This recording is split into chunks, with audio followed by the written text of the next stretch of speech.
അല്ലയോ നന്മ കാക്ഷിക്കുന്നവരെ, മുന്നോട്ടു വരിക. തിന്മയുടെ ജന്മങ്ങളെ, നിങ്ങൾക്ക് മാറി നിൽക്കുവാനുള്ള സമയമായിരിക്കുന്നു.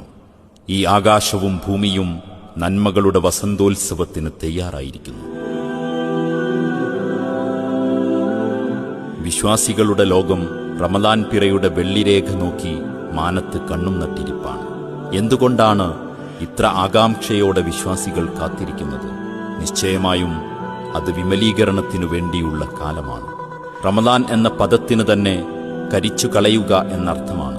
അവനവന്റെ ഉള്ളിലെ തിന്മകളെ കരിച്ചുകളയാനും നന്മകളെ നട്ടുനനയ്ക്കാനുമുള്ള കരുതിവെപ്പ് കാലമാണത്. റമദാനിലെ വ്രതം ഒരു പരിചയാണെന്നാണ് പ്രവാചകൻ മുഹമ്മദ് നബി സല്ലല്ലാഹു അലൈഹി വസല്ലമയുടെ പാഠം. സ്വേച്ഛകളെയും ബാഹ്യപ്രലോഭനങ്ങളെയും ചിറകെട്ടി നിർത്തി തിന്മകളുടെ മാർഗങ്ങളെ പ്രതിരോധിക്കുന്ന ആത്മീയ പരിച.